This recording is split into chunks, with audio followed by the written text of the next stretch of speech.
Munculnya sejumlah varian baru COVID-19 sudah di depan mata dan perlu diantisipasi bersama. Seperti apa kewaspadaan Indonesia?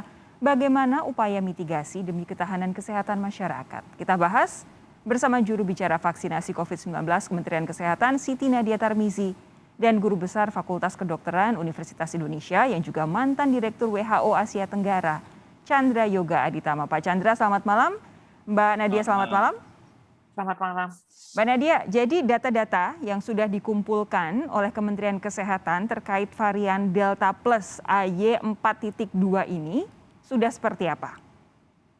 Iya, kalau kita lihat ya sampai sekarang kita belum menemukan ya daripada varian Delta AY4.2 ya. Tapi bukan berarti artinya kita terus memonitor ya varian Delta ini, karena kalau kita lihat varian Delta ini ternyata bukan hanya melahirkan varian AY4.2 ya. Kalau di Indonesia sendiri kita bisa lihat itu sudah ada 21 sampai 22 varian daripada varian Delta tadi. Tapi memang sampai saat ini kita belum menemukan varian AY4.2. Tapi kalau seperti AY16, AY17, AY20, 23 itu sudah ada yang kita temukan, dan jumlah varian turunan dari varian Delta tadi ini sudah ada 21 sampai 22 varian yang kita temukan atau deteksi di Indonesia.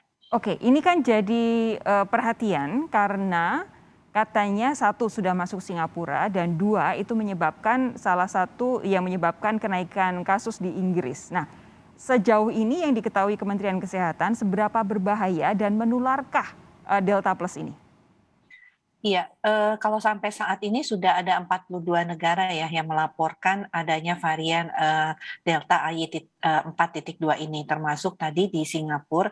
Bahkan kemarin informasinya beberapa negara seperti Korea, Jepang itu juga sudah melaporkan varian ini. Dan ini tentunya yang menjadi kewaspadaan kita, karena satu, kita banyak ya tentunya pelaku perjalanan luar negeri dari negara-negara ini. Memang kalau Singapura memang belum dibuka, tetapi untuk Jepang, Korea, Hong Kong itu juga negara-negara yang pelaku perjalanan luar negeri masuk dan keluarnya itu cukup banyak ke Indonesia.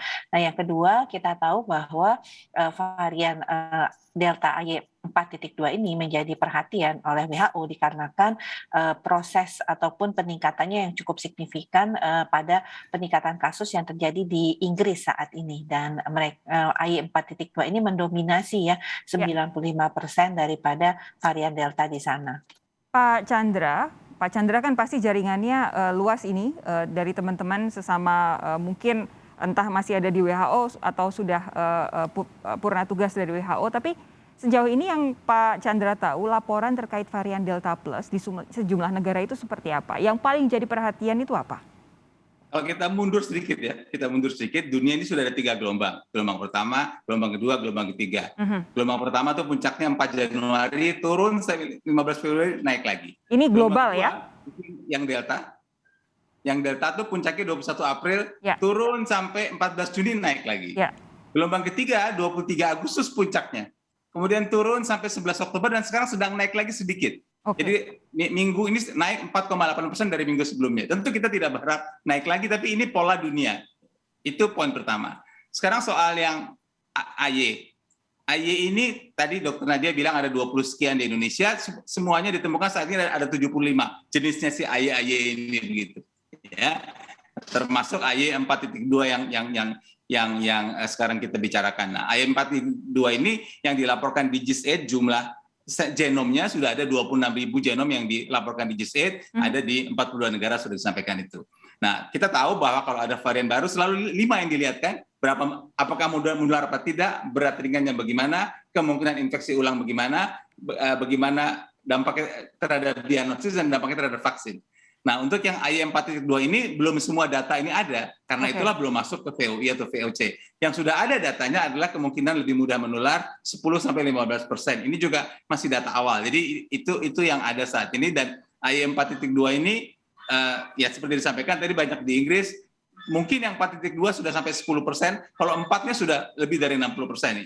Itu gambarannya sekarang. Nah, saya mau ingatkan juga sedikit, kita ingat bahwa B1617 yang dulu itu mula-mula di India ada 3. Ada 1617.1 yang pernah dikasih nama Kappa. Kenapa saya bilang pernah dikasih nama? Karena sekarang bukan Kappa lagi namanya, karena dia sudah bukan VOI lagi. Ada B1617.2 yang diberi nama Delta sampai sekarang, dan ada 1617.3. Nah, si AY42 ini adalah bagian dari 1617.2 yang dari Delta, bukan yang titik 1 dan bukan yang titik 3. Jadi ini riwayat perjalanannya si AY4.2 dari dulu sampai sekarang. Kita mesti lihat bagaimana perkembangannya dari waktu ke waktu. Anda menjelaskan itu implikasinya apa kalau dia berangkat dari yang B16.2 tadi? Ya, implikasi 5 tadi harusnya. Kalau bicara implikasi itu 5 bagaimana dampaknya terhadap apakah si AY4.2 itu lebih besar penularan, berat ringannya, dampak terhadap diagnosis, dampak terhadap infeksi ulang dan vaksin dibandingkan dengan yang sebelumnya, dibandingkan dengan yang titik 2 saja. Itu yang kita belum punya datanya, itu yang kita masih tunggu. Yang sudah ada sekali lagi adalah kemungkinan penularan 10-15% lebih besar. Kita lihatlah perkembangannya bagaimana, dan memang tentu harus dilakukan pemeriksaan whole genome sequencing, balik lagi cerita. Sejauh ini yang disampaikan Pak Chandra tadi adalah bahwa ada data awalan yang menyatakan varian Delta Plus ini 10 sampai dengan 15% lebih menular, tapi ini baru data awalan.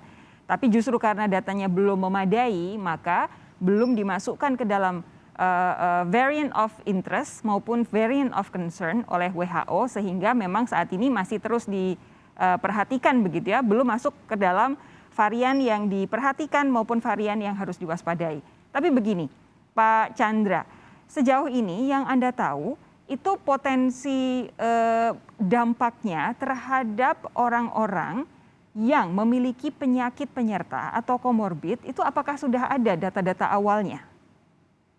Untuk itu belum ada, tapi saya mau tambahkan dulu, sekarang ada 3 ya, ada variant of concern yang buktinya sudah jelas, ada 4, alpha, beta, gamma, delta. Ada variant of interest yang tadinya banyak, saya kira lebih 5 atau 6, sekarang tinggal 2, lambda sama mu itu.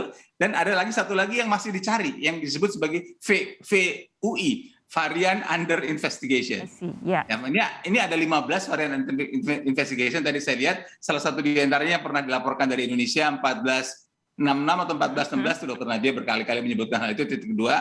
Nah, yang under investigation tentu buktinya masih lebih kurang lagi, karena kalau buktinya lebih cukup maka dia masuk VOE, begitu cukup masuk VOC. Nah, yang ini yang 4.2 saya kira kita masih mesti tunggu bagaimana perkembangannya dari waktu ke waktu. Tapi yang sudah ada seperti saya sampaikan 10-15% itu, tapi terhadap komorbid dan sebagainya kita tunggu datanya nanti masuk. Tapi yang AY 4.2 ini apakah sudah masuk VUI, Pak Chandra? Tidak, belum. Belum ya? Belum. Belum, saya lihat tidak ada diangkat di VUI. Saya kira karena ini justru turunan kecil dari Delta itu. Nah, satu lagi yang saya sampaikan, karena judulnya kan saya lihat di televisi ini ancaman Delta Plus. Delta Plus ini juga istilah yang kita disebutkan di kalangan masyarakat umum gitu ya. WHO-nya sendiri tidak pakai Delta Plus, dan ingat Delta Plus bisa berbeda. Delta Plus yang pernah dilaporkan oleh India yang ada di Mumbai dan sekitarnya bukan AY4.2. Jadi Delta Plus itu Delta yang nambah lagi gitu, turunannya lagi. Ya, mutasinya. Ya. Nah, Mbak Nadia, ini kan memang masih datanya betul-betul preliminary begitu, betul-betul data awal. Tapi paling tidak sudah ada prediksi bahwa sedikit lebih menular dibandingkan varian pendahulunya. Saat ini Indonesia kondisinya di berbagai wilayah itu sudah mulai dibuka mobilitasnya. Bahkan sebentar lagi kita masuk masa liburan akhir tahun. Pariwisata dibuka, wisatawan mancanegara walaupun masih dibatasi tapi sudah bisa masuk. Mitigasi apa yang kemudian disiapkan untuk memastikan kita tidak jadi lahan baru ini untuk varian Delta apapun turunannya? Ya, jadi kalau kita lihat di Indonesia itu justru varian Delta yang anak ya tadi ya, yang banyak kita temukan itu adalah varian AY223 ya. Dan ini sebenarnya adalah merupakan varian-varian yang banyak dilaporkan juga, baik itu di negara Singapura itu 32%, Indonesia sendiri yang AY23 itu adalah 28%, dan Malaysia sendiri sekitar 8%. Nah, sementara memang AY4.2 tadi memang paling banyak dilaporkan di Inggris 96%. Makanya kemudian tanggal 21 Oktober Departemen Kesehatan atau UK Health Security Agency-nya Inggris itu menyatakan bahwa AY4.2 ini dikatakan sebagai varian under investigation. Oke. Nah, tapi permasalahannya bukan masalahnya varian AY4.2 ini adalah hanya ada di Inggris ya, tetapi varian Delta ini juga ditemukan dari pendatang yang masuk ke UK. Nah, jadi ini walaupun mungkin di negaranya tersebut belum melaporkan, tapi pada saat pemeriksaan genome sequencing di Sudah ada. Inggris Ya. mereka terdeteksi. Nah, ini yang tentunya menjadi kembali ya kewaspadaan kita ya, tetap dengan aturan bahwa 3 kali pemeriksaan PCR dan tetap melaksanakan karantina selama 5 hari, itu yang menjadi kunci kita. Jadi semua kasus positif itu saat ini bagi pelaku perjalanan luar negeri itu harus mau dilakukan genome sequencing tanpa kendali.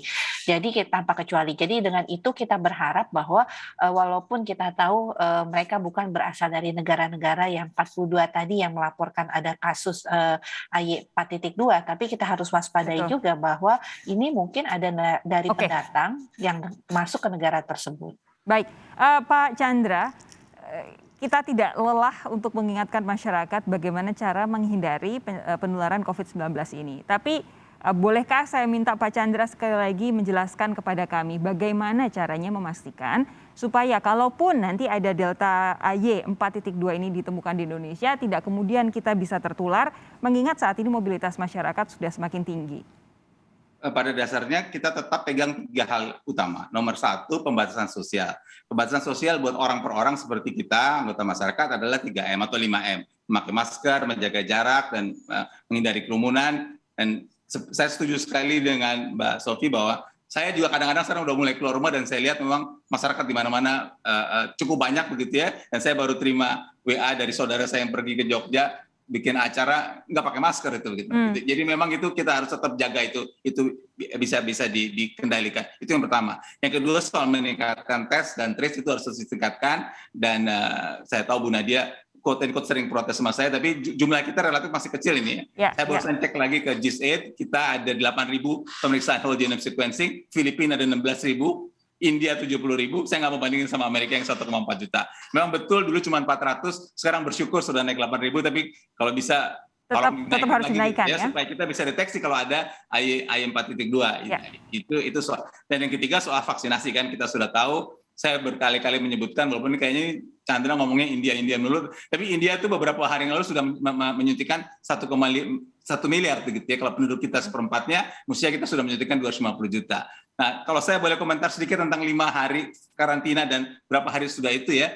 Kan kalau kita lihat WHO memang mengatakan bahwa rata-rata 5 sampai 6 hari masa inkubasi sampai 14 hari gitu ya. Nah, barusan saya baca salah satu meta-analisa itu yang menghimpun banyak penelitian, dia menghimpun sekian ratus penelitian, dia ketemu masa inkubasi itu 7 hari. Jadi ada 5 itu ada dasarnya, 6 ada dasarnya, 7 ada dasarnya. Jadi pemerintah mengambil yang 5. Saya sih usul kenapa nggak sih ambil yang banyakan begitu ya, jangan 5, ambil 6 kayak ambil 7, itu mungkin lebih aman. Kalau cerita AY4.2 itu satu, dan yang kedua kalau dia sudah selesai dari masa 5 atau 6 hari atau 7 hari itu memang masih harus terus diawasi itu 14 hari kemudian atau 21 hari kemudian, kalau dia sudah sampai hotel atau dia sudah sampai rumahnya harus terus ada pengawasan agar kalau keluhannya datang belakangan maka bisa terdeteksi apakah itu AY4.2 atau yang lain. Jadi itu saya kira beberapa hal yang perlu kita lakukan dalam hari-hari mendatang ini. Baik, jadi intinya adalah harus ada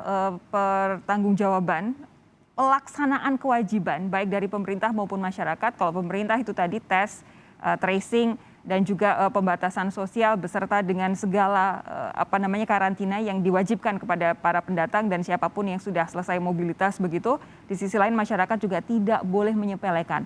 Saat ini penularannya memang relatif rendah, tapi bukan berarti kita bisa menyepelekan dengan menghindari melakukan 3 atau 5M. Itu tetap harus jadi kewajiban kita bersama. Mbak Nadia terima kasih, Pak Chandra Yoga terima kasih sudah bergabung malam hari ini bersama kami.